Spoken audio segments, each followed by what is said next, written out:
Ladies and gentlemen, please welcome Editor-in-Chief, Wired, Chris Anderson.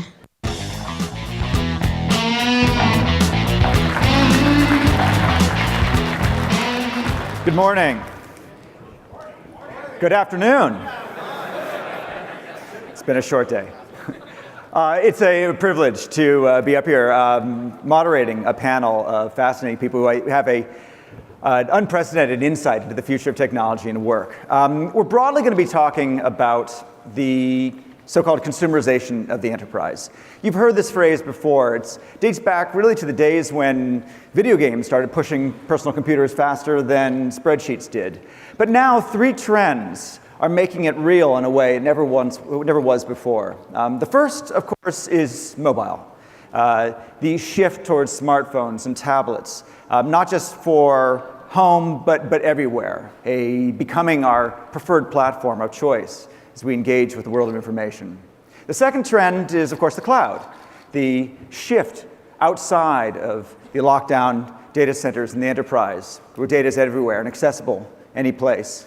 And the third is social, the instinct, not just of a new generation, but of everybody, to increasingly work in a social context, be it Facebook or the social enterprise. All these three trends, which started in the consumer space, which started with a generation that was born digital, are now the expectation of that generation as they come to the enterprise. These are your employees, or if they're not today's employees, they're tomorrow's employees. This is the way they want to work, and if you want to keep them, this is the way you have to work as well. This is both an opportunity and a challenge for people who run technology within enterprises. We're very fortunate today to have a number of executives who can talk about what this represents in terms of the technologies, the future of work, and the way we can all navigate these new waters. So let me introduce our panelists in alphabetical order first. Michael Dell, Chairman and CEO, Dell.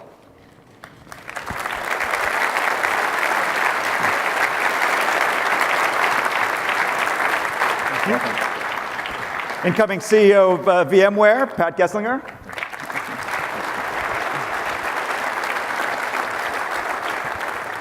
Tom Georgens, the CEO of NetApp. VMware's CEO, Paul Maritz. And Joe Tucci, Chairman and CEO of EMC. Welcome. So before we get started, Paul, I thought that as the outgoing CEO of VMware, you maybe could take the honor of the couple introductory remarks, get us going? Sure. Well, first of all, I'd like to thank our guests here today. We really appreciate you coming and sharing your wisdom here with our audience. And as Pat said this morning, we certainly value the partnership in the marketplace. And what we've been able to accomplish is in no small part by our joint efforts. So thank you very much for that. We thought we'd take this opportunity today to kind of talk about some of the broader trends that are unfolding in our industry. We're not going to make this into a sales pitch for our respective products, at least Pat and I are not. Just maybe you not. Okay. Pat says I just spoke for myself, not him. But we thought it'd be interesting to have this discussion today, so we've asked Chris to help facilitate the discussion. Terrific, thank you. So I want to start with a little sort of scene setting. I described the employees that we're all going to be getting, the people who've grown up, born digital. And a couple of years ago, I did a survey of MIT undergrads and asked them what they wanted of their CIOs at MIT. And their answer was pretty clear. Toner. They wanted toner for the printers and an internet connection, and that was it. Now that obviously is, they're highly empowered, they're MIT undergrads, so you might expect this. But this is a little bit of a sense of what's going on, that the consumerization of the enterprise is really the empowerment of the consumer. These people are good at technology. They have more technology available to them than ever before. They don't need the CIO. They don't need the enterprise to provide them with technology, and they'd rather if the enterprise didn't stop them from using what they were already using. So in a sense, these undergrads, and Michael, I'll address the first question to you, these college students today are really tomorrow's employee and represent the workforce of tomorrow. What does the future of work look like as they come in? Well, they're doing work in new ways. Obviously, they're mobile, they're very social. They want these tools to enable them, and they want innovation to occur anywhere inside the organization. And so, you know, they're looking for IT to make it easy for them. IT has unique challenges in terms of how do you secure that, how do you manage that. Increasingly with any device, you know, anytime, anywhere, work is distributed, you know, collaboration is occurring across time zones and continents and geographies. And I think all of the great tools and technology that we as an industry are building are enabling all these new models of work, which is fantastic. In the 20th century, there were all these theories of the firm. Why do companies exist? And a famous Chicago economist, Ronald Coase, came up with the theory of the firm, and he said that the reason companies exist is to minimize transaction costs. People work for one company under one roof with a shared mission to figure out, so you can figure out who does what. You know, roles and responsibilities were all just based on this desk to the left of you and the desk to the right of you. What you're describing is a world where you don't have to work under one roof to know who does what, or even to find the best person to do the job. I presume, in some sense, you're living this. That Dell, as a company, is already experimenting with these models. We are. We have you know, 3 types of team members at Dell. We have remote team members, and that's actually the fastest growing category. And these are people that work, you know, anywhere in the world. They may be out with customers. They may be part of a team, but, you know, working from their home or wherever they are. We have team members that aren't always you know, in one place or another, so they might occasionally come to the office, and we have a kind of hoteling concept. Then of course we have you know, the traditional way, which is, you know, in the office. But increasingly it's the first 2 categories. I think also the boundaries that separated firms are also coming down, and, you know, certainly in our supply chain, we were one of the innovators in this whole virtual supply chain.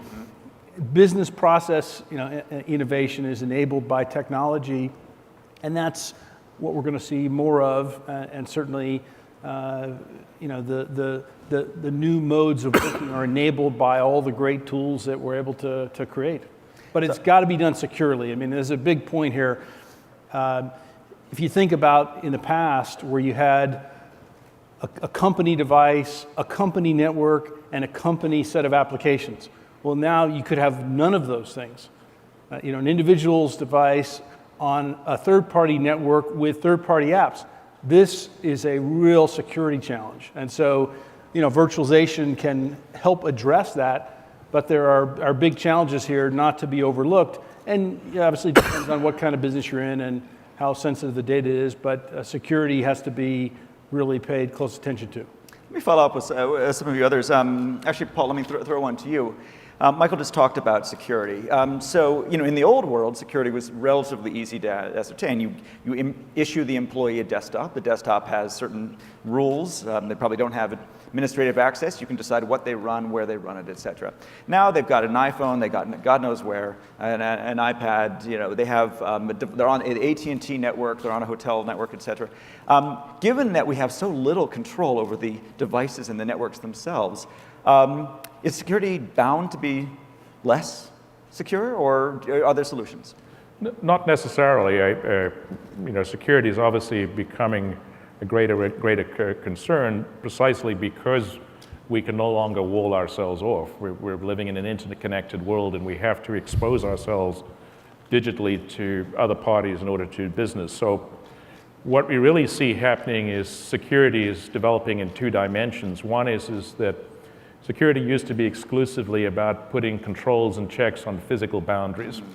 And what we're seeing is those controls and checks still have to be there, but they have to go from being on physical boundaries to being on logical boundaries. So if you see, for instance, inside a phone now, we're talking about having a container, creating a new logical boundary within the phone and putting checks on that logical boundary so that you can check to see what goes in and out of what pertains to the business and ignore what doesn't pertain to the business. So there's a broad trend to move security functions from physical to logical boundaries, and that's happening both in the back-end data center, where we're talking about putting protections now around a virtual data center, in other words, a logical boundary around a group of applications as opposed to in physical boundaries.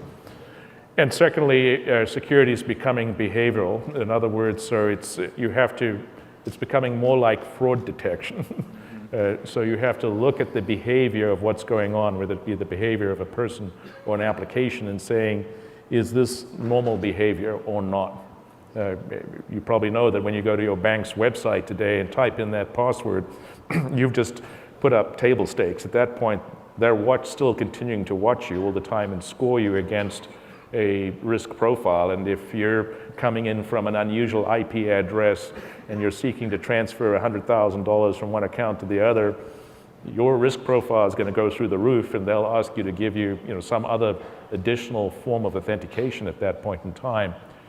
Those two concepts of movement from physical to logical and movement towards behavioral checks are really what has to play out. Now, the interesting thing is there are more logical boundaries in the world than there are physical boundaries. So by putting the functions on logical boundaries and making it easy to do that, we can actually get greater defense in depth. If you think about it in data center terms, for instance, now you can say as a policy, every time a database gets deployed, I want its own firewall, a logical firewall, to be put in front of that database to prevent SQL injection attacks. And you can be guaranteed that that will happen every time a database is deployed in the company. And that's the kind of thing that you can do easily in a virtualized software-defined world, but it's very hard to do in a physical world. So there is some hope here. Let me follow up a little bit. I mean, the data center is obviously infrastructure that you can control. The phone, the operating systems, I mean, put iOS aside, just take Android, is still relatively new, it's mature, but it's not as mature, for example, as the desktop operating systems. How much confidence can you have that your employees are not going to download some app which compromises that operating system and that logical boundary, if you will? Well, it's for that reason that there's a lot of interest in creating new forms of containers that can live on various devices in various contexts.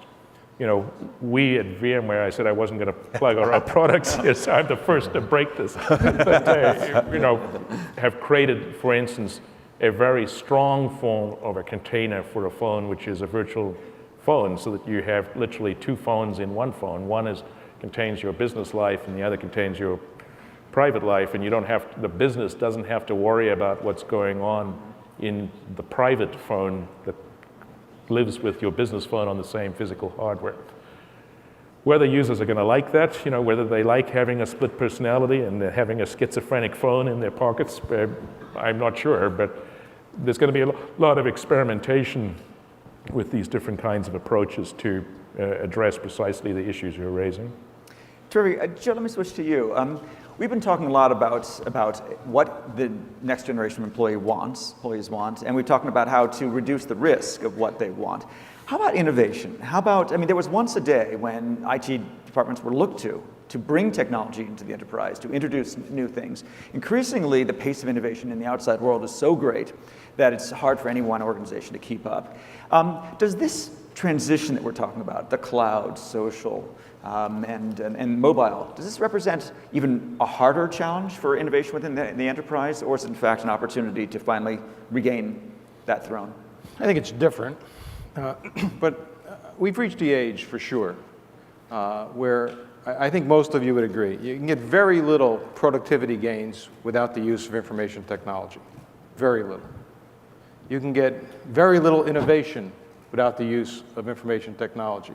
You look at the gains, you look at in the United States here, you look at we had a natural gas shortfall, and we were running out just 10 years ago? Now we have a 100-year plus surplus, and there's another layer below that I think could have 200 years in it. Without IT and developing the fracking, and I understand ecologically there's still some debate, but still the using of technology to make it safer to do, tremendous innovation. Name a biotechnology company. If you took away their IT, biotechnology would stop. And you can go on and on and on for every industry. So there's a tremendous amount of innovation. What's happening for years, and this statistic has not changed in the last 15, 20 years, 3/4 of IT budget is maintaining legacy applications, legacy infrastructure. And a lot of what we're trying to do with the software-defined data center and other activities that are really going to make cloud computing, both private and public hybrid cloud computing, a reality, is we're going to free up more of that budget Now what's happening is I think one of the issues that we all got to face is there's a lot of shadow IT expense going on. And with that shadow IT expense means user groups saying, hey, my IT backlog is maybe too much focused on legacy and I got to do something new, say I'm in marketing. And what they're doing is they're going, say, to Amazon or AWS, because it's easy, no red tape. But again, but all of that is adding cost to so what you really need to do, and creating islands of information, and of course we got to keep a lot of this information private and make sure our processes are done in a very trusted manner. So as Paul said, as we solve these problems, whether it be under the direct auspices of the CIO or in the ecosystem, this hybrid cloud ecosystem, I think we're going to make great advances on productivity and innovation. And I couldn't be more, as I get into my twilight years, I couldn't be more bullish about what this industry can do over the next 10 years. It's going to be phenomenal. You guys all picked a great industry to be in. Let me drill down a little bit on that. I mean, what you've described is the overall ecosystem is innovating faster and creating more productivity. So certainly companies can take advantage of that. What about innovation within those departments themselves? Is that the role? Look, we've seen this play before. I mean, one of the things doing this for 42 years, I'm not sure anything's new. It just keeps coming back again with a different name on it and advanced techniques. But when we went to distributed computing, the same thing happened, right? A lot of departments said, I'm free from my, even the mini computers, I'm free from my CIO. I can go put in my own mini computer, my own microprocessor, my own distributed computing and do a lot of good things.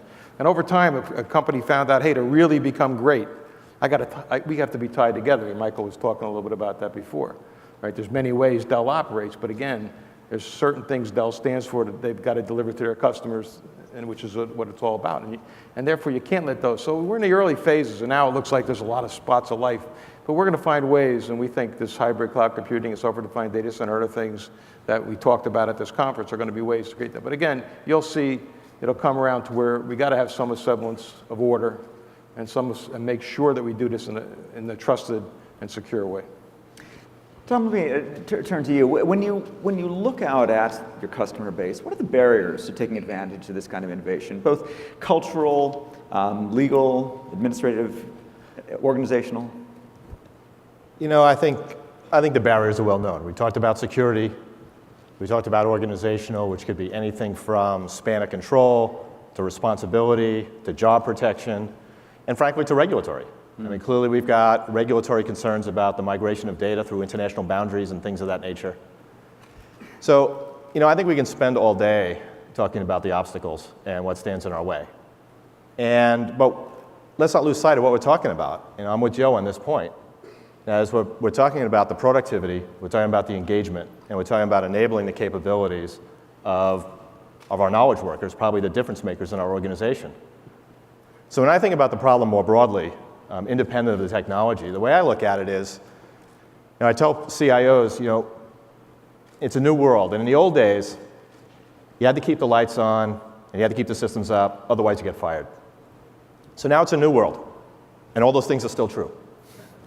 But what's different now is another thing that'll get you fired is when another company is creating competitive advantage with a technology that you told your CEO was either too risky or impossible. So the way I look at it is the burden on companies to unlock the true productivity and engagement of their people on a global basis is going to necessitate some risk-taking at some level.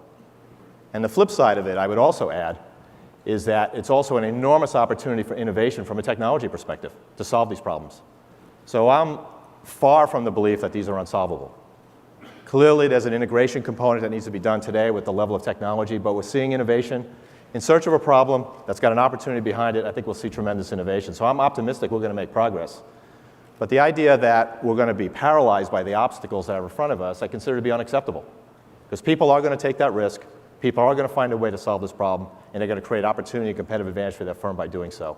And as a result, I think it's imperative on all organizations. Because we're not just talking about IT. We're talking about enabling interaction, we're talking about enabling collaboration, we're talking about how the corporation communicates with a disparate and dispersed employee base. The whole method of doing that has changed, and we need to find a way to embrace it. So I'm with Joe, is that maybe I'm not smart enough to know the answer, but I know a lot of smart people aimed at a big opportunity will figure it out, and this problem has to get solved. I do not believe that this will get stalled in its tracks. The opportunity is too great. You mentioned, you get fired because you said a CIO said the technology was too untried or too risky. Can you give me an example of the kind of technologies that CIOs occasionally say that about? Well, I think clearly the cloud is out there as one of them, right? And I've heard everything from, I've been burned by outsourcing before, how's this any different? To, I'm not quite sure that they can meet the SLAs of my business, to, I'm not quite sure they can secure my data. And I think there's certainly an element of truth to all of that. But on the other hand, if you can leverage the cloud to rapidly deploy new applications, and one of the things about IT is that we've become so dependent upon our systems, they're so central to our success, that every major transformation initiative that we do, IT is the long pole in the tent. And if we can do things to shorten that, then we can go from idea to implementation that much faster and create competitive advantage.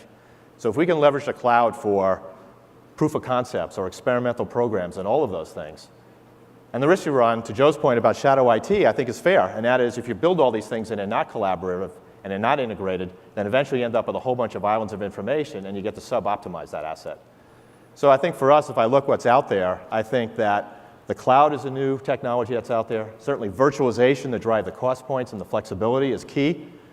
And whether you free up more money to spend on other IT projects, or whether you free up money to spend in other departments for the company, or more importantly, I think in the storage industry and some other IT industries, we spend too much time talking about mitigating bad things, reducing downtime, reducing data loss, lowering cost. But what about making better decisions? What about bringing products to market faster? What about just accelerating the services that we provide to our internal user? So I think from that perspective, yeah, there are obstacles, but I think there's big opportunity there as well that I think we need to get after. Pat, let me get your perspective on this. We've talked a lot about the cloud as an opportunity to increase the pace of innovation. Does that happen automatically? In your experience when you talk to customers, when they do make that leap and convince themselves that they can handle the risk, do they find that all of a sudden things become more innovative, that stuff happens faster? Yeah, I think unquestionably we're seeing that pace of innovation pick up. And if we just think back a decade ago, right, and imagine that we had a new app we wanted to go build, right? Well, we'd buy some servers from Dell, right? We'd call up Joe, we'd get some storage, or maybe, oh, my new best friend here, right? Right, Tom, right? Got to get this right. We can sell you the storage too. Yeah.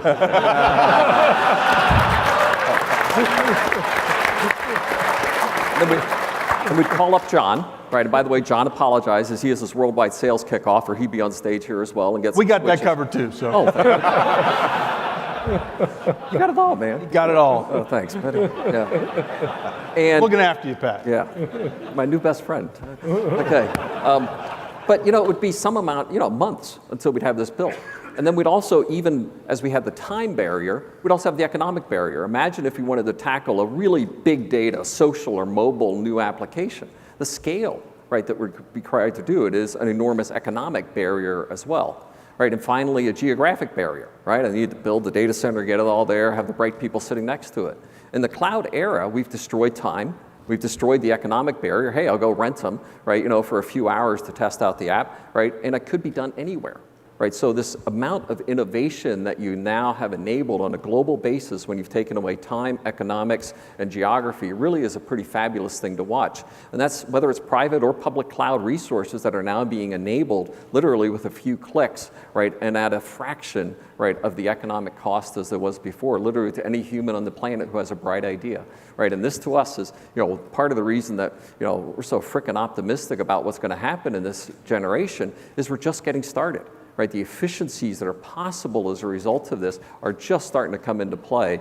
And thus, the next decade or two, right, when this really becomes readily available inside and outside of corporations, really has an extraordinary amount of innovation yet in front of us. So I'm convinced. When you talk to customers, do you ever hear reasons why they don't jump, at least not now? Well, clearly, some of the things we've already touched on. We already touched on security as a barrier. We already touched a little bit on SLAs, quality of service, some of those things. And some of those are economic barriers. Also, we see people process barriers. And, right, we announced this morning our Cloud Ops Forum. What is that? Just helping people get over the organizational barrier, the business management problems, and those type of things as well. And there clearly is this knowledge gap of, okay, how do you operationalize this? The most important person when you go to an Amazon or a Google data center is the guy who knows how to make it run. right? It's no longer the guy who puts the infrastructure in place, the apps developer, but that person who knows how to make this thing really run at scale and efficiently. And those are things that I think are challenges for us collectively to attack over the coming few years, so that truly, this idea of private, public, hybrid cloud environments are simply taken for granted for the next level of application and innovation to occur. So the customer's convinced. They make the jump. Can you give me examples of some of the mistakes that they end up making along the way? Oh, sure, right? And clearly some of them, right, have made the jump, right, and haven't changed the organization, right? They've kept the org, right? Exactly those same siloed organizations that they've had, right? They've said, hey, we're now doing this on cloud computing, and guess what? The network guys are still fighting with the storage guys, still fighting with the compute guys. Guess what? It's all an infrastructure team, right, in this new world. You have to change and say the DBA no longer controls his underlying infrastructure, right? He's just an app running on this new virtualized infrastructure. So people and process changes are quite fundamental in that respect. And also you have to go to really that it's, just like Amazon, you have a rate card. My internal IT, it needs to be a rate card, right? And bill back to the businesses, right, the true cost of the services that they're delivering. So all of those pieces, right, become in many ways the enablers of this next phase of the journey. We've been talking about the consumerization of the enterprise. Is it possible to be too consumer?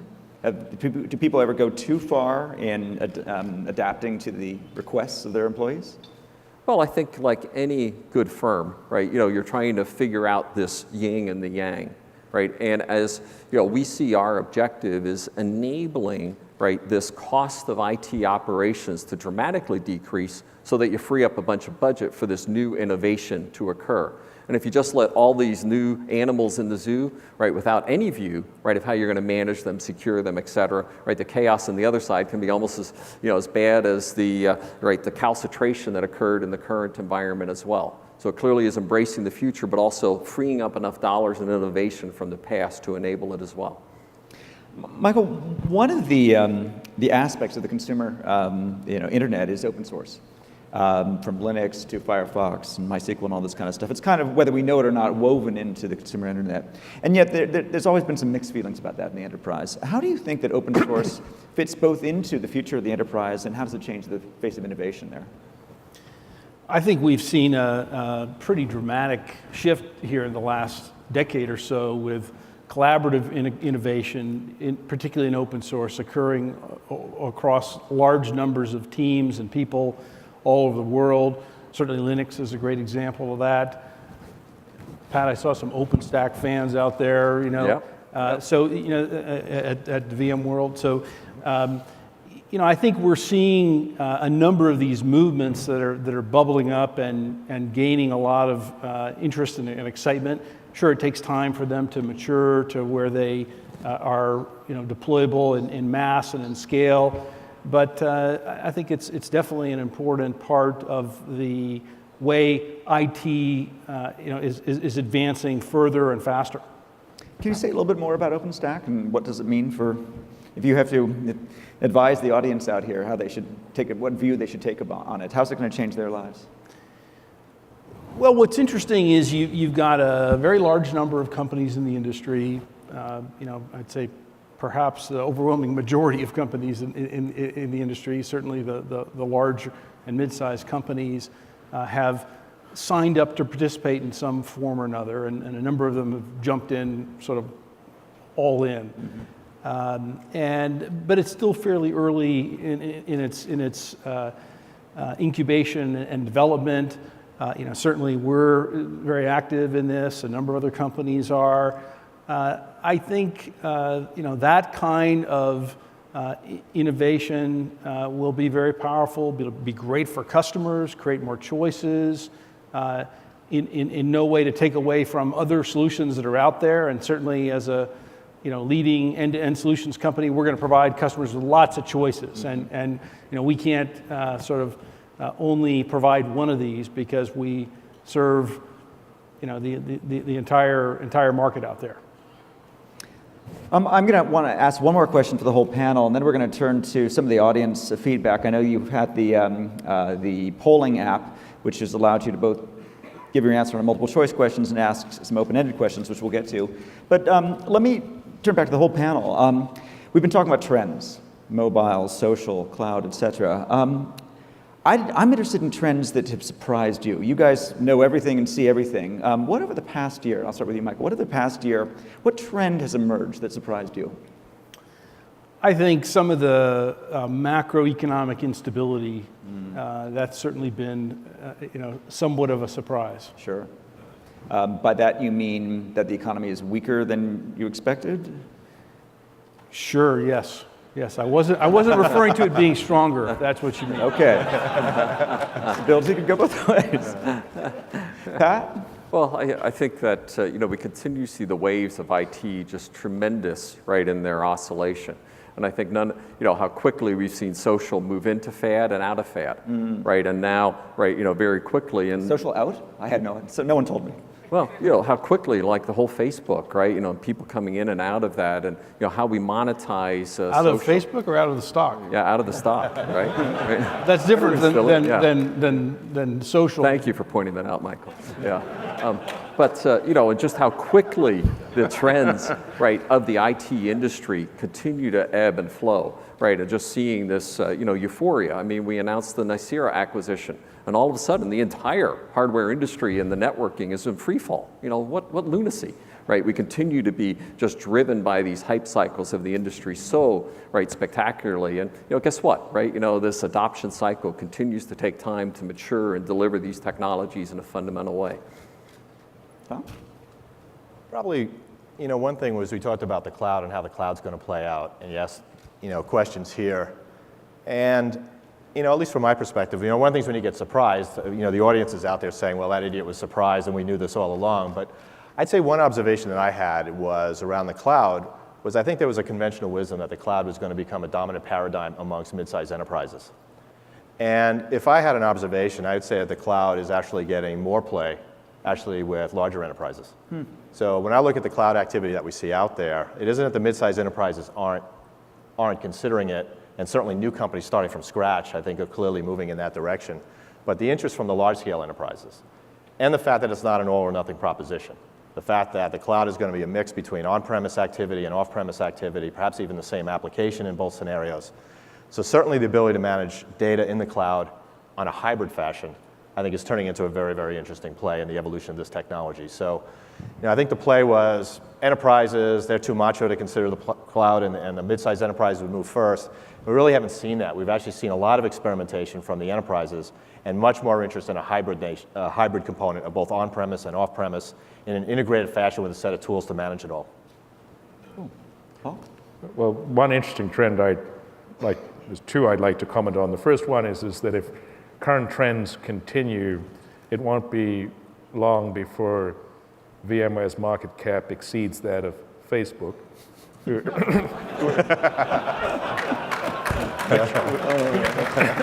Which is only as it should be, because VMware actually does something socially useful.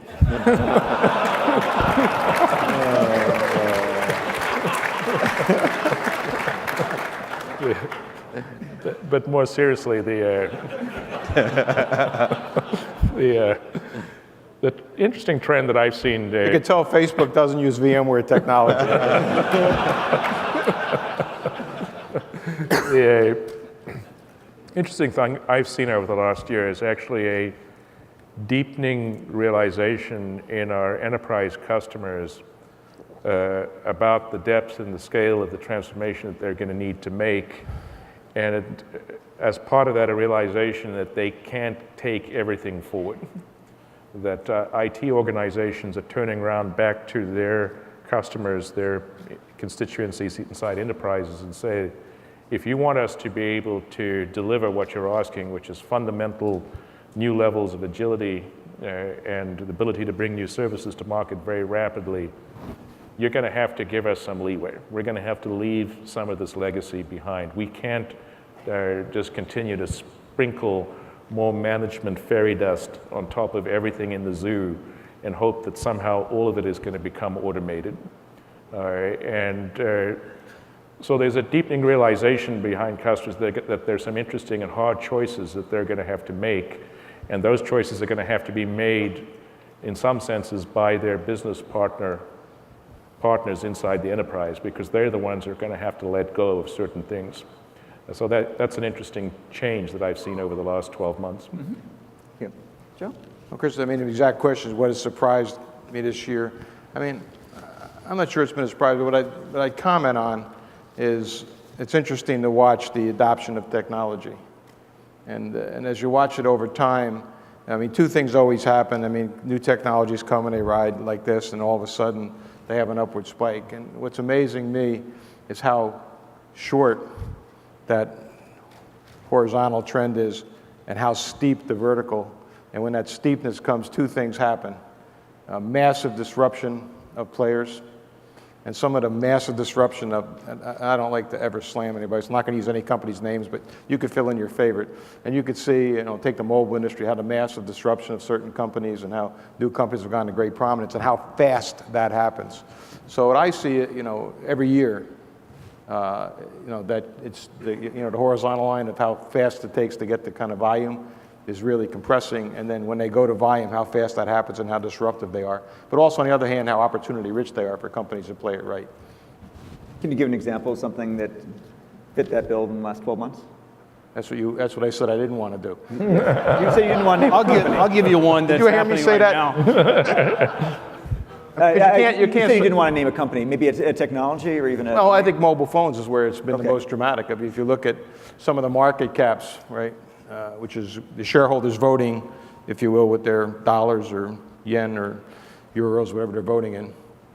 And you see that, that shows the affection for a company in a way. And you can see the market caps of some of the mobile leaders of yesteryear, or not too many years ago. And you can see, what's the market cap, the most valuable company in the world now is Apple. It passed $629 billion. Mm-hmm. And so it's just amazing at the adoption. I mean, despite the lawsuit, Samsung has gone to tremendous prominence, has great share. So you can just see it as how fast that happened. You turn around and go, wow, it's just amazing.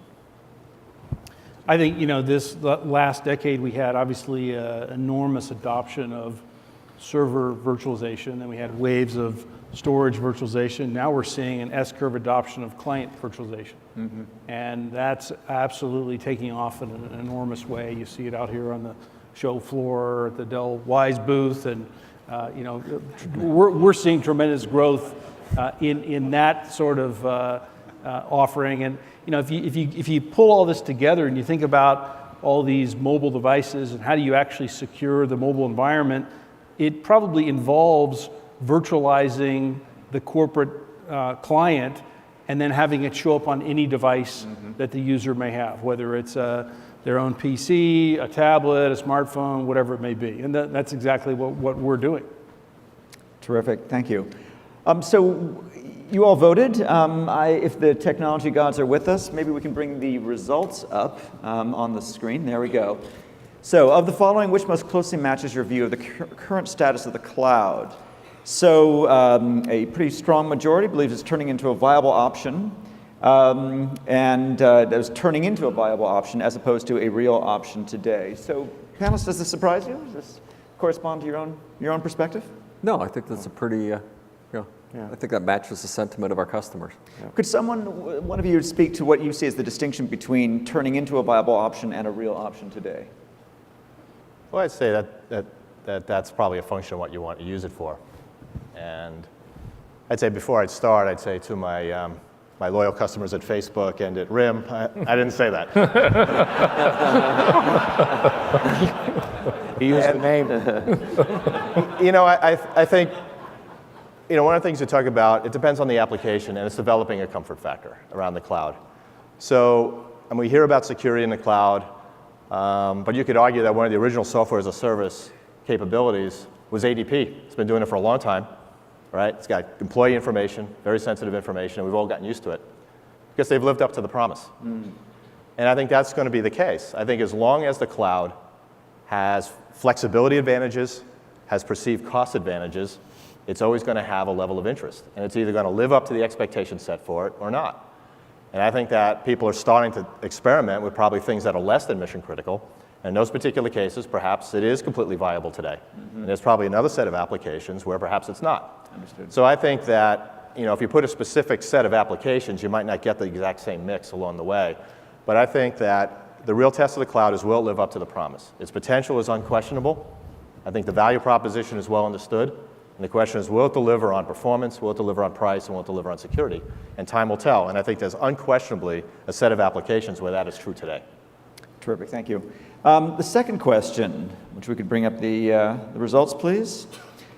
Of the following trends, which do you think will be the next big thing in technology? Big data and post-PC were the two winners. So let's talk about both of them. Post-PC, Michael, what does that mean to you? Well, we were talking about this earlier, and the term post-PC was first coined in 1999 when there were about 110 million PCs sold. Pat will remember all this. Yeah. And last year, there were about 380 million PCs sold. So the post-PC era has been pretty good for the PC so far. I mean, what I take it to mean is that there's actually more than just PCs, right? You have PCs, you have tablets, you have smartphones, you have physical PCs, you have virtual PCs, and it's a much broader ecosystem than just the PC. Anybody else want to dive in on that? Paul, any thoughts? Go for it. The PC was also pretty good to me, so. The PC been very, very good to me.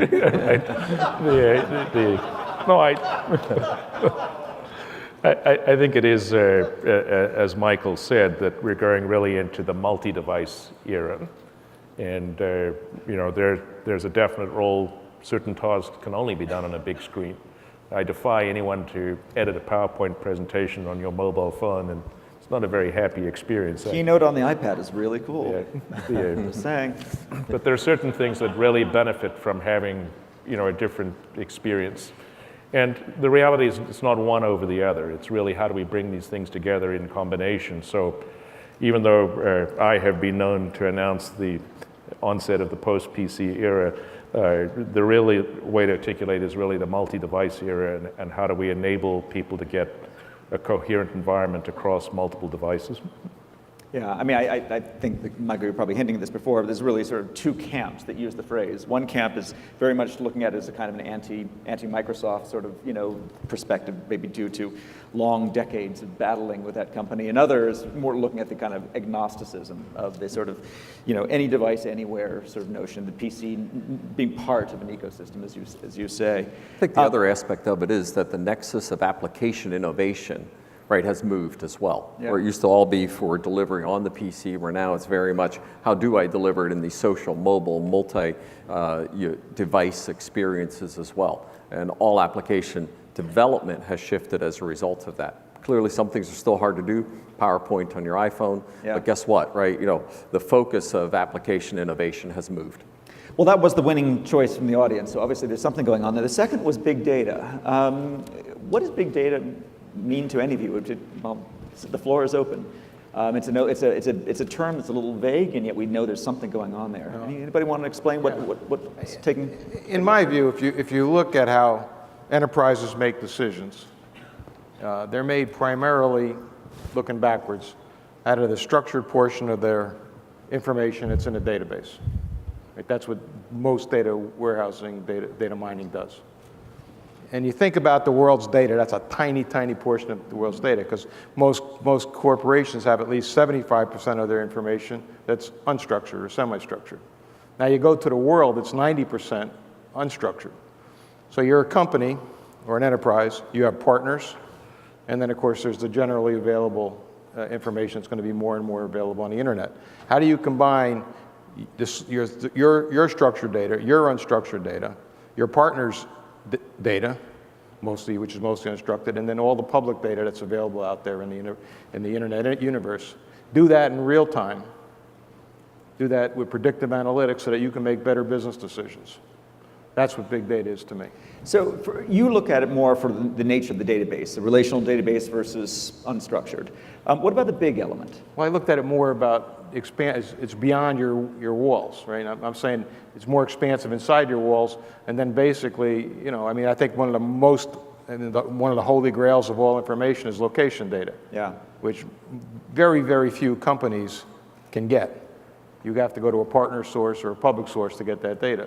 But when you can combine that source of information, say, and you're in retailing, just think how you could change how coupons work. I mean, you could you know exactly where you are, what aisle, you have your habits of what you've bought in the past. So when you combine that kind of data together, you can change the way retailing works. I think the point is that nobody actually wants big data. They want big impact and big results. And there's a lot of data out there. And you can instrument your store, you can instrument your company, you can collect all this data, and you can now start to make decisions in real time, better decisions. We've all been involved in helping our customers store and protect enormous amounts of information. But very few of those customers actually do anything with that data that is really valuable, right? Some of the big companies do, but when you get into the mid-sized companies or small companies, it's a lot harder for them to use that information to actually unlock productivity and benefits inside their organization. So that's an enormous new field of sort of IT expansion that can unlock lots of productivity. You asked the question about the big part of big data. And I would say that the big part of big data already exists, right? There's massive amounts of data out there. We have clients with just incredible amounts. We have a client that's got 700 petabytes of data. There was a time in my lifetime that was the entire industry combined. And other clients like that. So the bigness is already there. And we talked about Apple in the context of mobile devices, but Apple, the IT company, has monumental amounts of data. We talked about the cell phone companies and what they have and their consumer services. They also have big amounts of data. And it's not just the consumer business, it's retail, it's all of those things. And the question is, if you're going to spend the money to store all of that data, then how do you get maximum utility from it? Right. Some of that data will be in structured databases. It could be call records or consumer transactions. Some of it could be in Twitter, basically customer feedback about your product or questions that they're asking about your company. It could be in the form of images. The TSA is trying to figure out who's boarding the airplanes.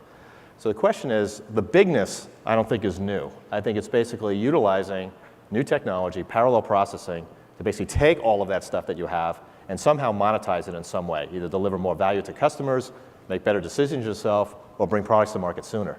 So big data, big is big, and if you define big data as things that are big, then of course big data is growing rapidly. But it's really the component of, given that you've got all of this data, how do I monetize it and turn it into something useful and create an advantage for the firm in so doing? Yeah, just maybe two other points to add to it. We see that, right, that's about the analytics, right, as opposed to the transactional nature of the data, right? And the center of application development for the last 20 years has been the transactional database. In this world, it's about this analytic workload, right, that allows you to gain insights. What if, what else, what might, right? So and just to stop, so the old era was like data mining, and that's what you mean by transactional. Yeah, and the transactional database, truly your DBMS, right? Where now it's about analytics that you perform over this data, where it's no longer, right, based on making sure the row and the transaction was precise. Now I want to gain a new insight from that data. So more statistical analysis. Right, and yes, statistics, machine learning, right, attributes associated with it. It also is real time, right? This idea of being fast, right, big, fast data, right, so that we can actually say in real time, right, Joe's at the store, give him the beer coupon, right, and make sure he gets Advil to go with it, right now, right, and that actually, well, that was the canonical example from the data mining era. I mean, that's a 15-year-old example, but it's in real time. And the difference now, I mean, all of our data warehouses are giving me the answer by Monday morning, so I have insights on what to put on the shelf next week. Not in the real time when he's walking down the aisle, or not in the real time of when he's on the website, or in the real time of when the security breach is actually occurring, right? From my low and slow, right, APT threat that's occurring, right? Those are the differences of this environment. And the amount of data that's being transactioned, it's no longer give me a cube or summary of data. I want all the data, right? And I want to look at everything in full synthesis in real time. And that's the promise of this big data era, right? Look at it all in real time, right, at mammoth scale out scale. Terrific, thank you. So the questions that were submitted by the audience through the polling app have been curated and edited and ranked and sorted, and I'm going to pick from them relatively randomly, but the first one that jumps out at me is we mentioned socials, one of the big trends, the big three trends. We haven't talked a lot about integrating social into the enterprise. The question is, what is your opinion of social media within the enterprise? And I'll leave that to the panel, to someone to... Yeah, I can jump in there. There's two ways that you can look at social media in the enterprise. One is you can look at it and say, we've just created another way for our employees to waste time. But there are two other interesting aspects that I found by looking at social media in the enterprise. One, by having direct experience with it, and another very good example I got from a customer recently. So we, as you know, believed enough in social media to acquire our own social cost capability, which we have implemented inside VMware. And what's been interesting for me to see is that there is a different conversation that happens in that media. It is not a replacement for email, that people feel comfortable using that medium, the social medium, to discover information in the ways that they would never do on email. So you can go through there, and I often look at the entire company stream just periodically to see what people are doing. And one is I discovered that half the world has photography as a hobby. But apart from that is you see people asking, saying, for instance, in customer support relationships or system engineers saying, I've encountered this problem with a customer. Has anyone ever seen this before? Have an opinion on how to handle it? They would never dream of doing a broadcast on email that way before, but they see social media as a way of essentially accessing and discovering information, and it has a different set of etiquettes and rules about it that are very interesting. So in that sense, it is actually an interesting way whereby an enterprise or a body can capture a lot of information that would not otherwise have been captured or not otherwise been available. So in that sense, I think it is going to have a profound impact and will spread inside enterprises.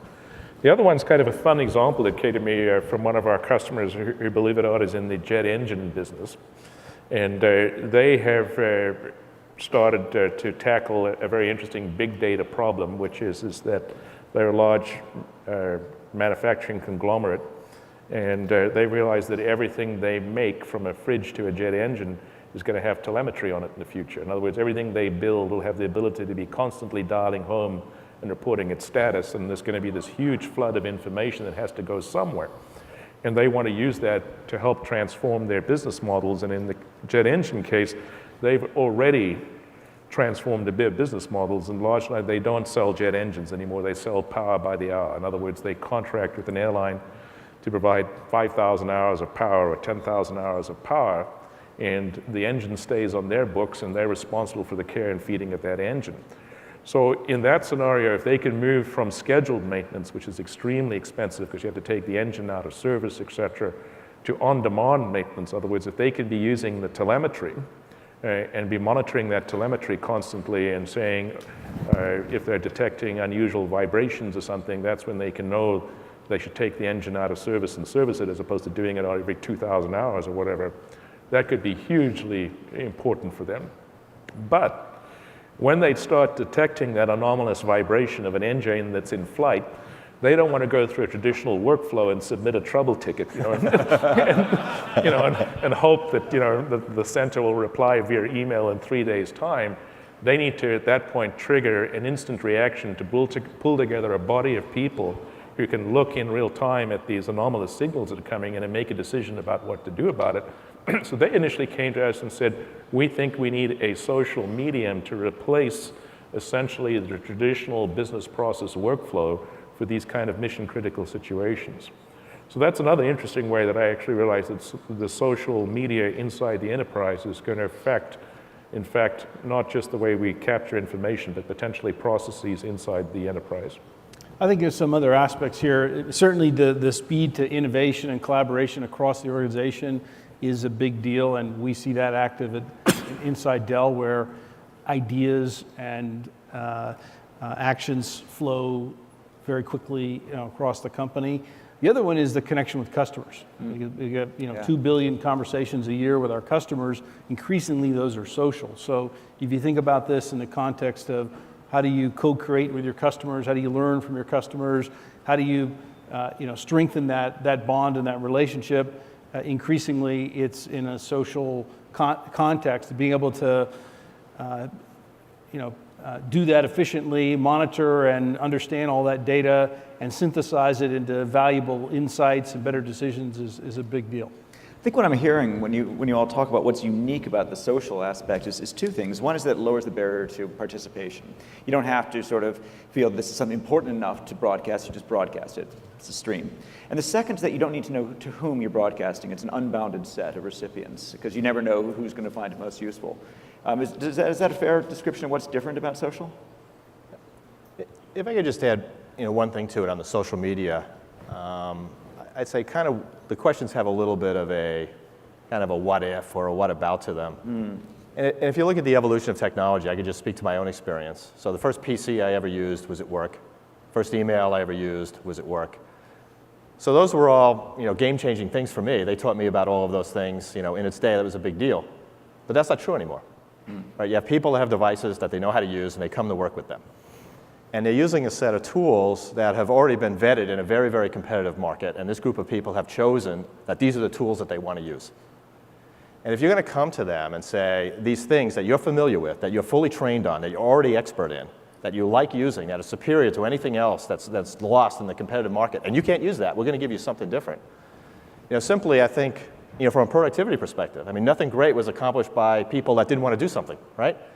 So I think the simple fact of the matter is that this problem has to be solved, and we need to leverage this technology, because otherwise we're facing a massive engagement, and we're facing a massive productivity issue. And people come to a technology company expecting them to be technology savvy. And if that's not the case, then I think we're pretty much setting ourselves up for an expectation there's going to be a whole generation of people that aren't going to be interested in our firms. Yeah. That takes me to another question from the audience. The question is, in a bring your own device workplace, where does corporate security stop and start? Anyone want to take that? I think it depends on what corporation. We're protecting tens of trillions of dollars for the biggest banks in the world, and obviously they have different security issues and concerns than some of our other customers. I think virtualization is going to play a very big role in addressing this challenge when you have, again, a device not owned by the corporation, a network not owned by the corporation, apps not owned by the corporation. It's a challenge, and our firm and others are working to help customers address that. But applications that are free are not always doing the things that you want them to. And if you're an IT person, if you're the CIO of an organization, and you have to now go explain to your audit committee how it is that you let a device that wasn't owned by the company, on a network that wasn't owned by the company, running applications that weren't owned by the company, extract data from the company and take it and send it off to some other place, there's really no way for you to explain that and keep your job at the end. Well, we talked about maintaining a certain level of security in this new world.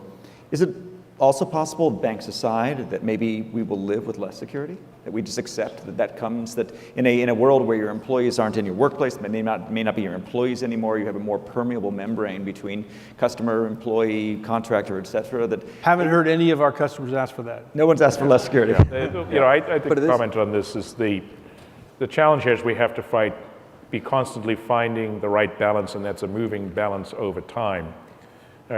On the one hand, we know that we could achieve ultimate security just by closing all the loopholes, shutting all the doors, and forbidding anybody to send email in and out of the company, et cetera. That's unacceptable. It won't fly. And similarly, our employees are using these devices. They have access to other services. So what we have to do is to give them services that are acceptable enough to them. In other words, that are easy to use, convenient, et cetera, and don't ask them to make ridiculous compromises in terms of what they're doing. We've got to make it be good enough and acceptable enough and easy enough for them to use, and educate them that there are going to have to be some boundaries, because there are consequences of losing control of information. And if you can strike that right balance between devices that our employees find attractive to use, are competitive and compatible with what they're using in their personal lives, but realize that, look, in this world, you have to follow a slightly different set of rules, and those rules, while they pose a bit of overhead and inconvenience, they're there for a real reason. And we ask you to respect those rules, because at the end of the day, all of our jobs are dependent upon them. We're almost running out of time, but I think, Pat, did you want to, as the incoming CEO, you have the honor of the last answer? I was just going to say on this last subject as well, the BYOD aspect of it is important, but think about the radical change in the security model. The CIO no longer controls the devices. In a SaaS world, he no longer controls the apps. And in a cloud world, he doesn't necessarily control the infrastructure. It's far more radical revolution of that security model. And some of Paul's comments earlier addressed that. But fundamentally, this is a radical new world that requires entirely new tools to address the security problems of this new domain, because it's all the way up and down the stack. Terrific. Well, on that spirit of radical disruption and innovation, please join me in thanking the panel.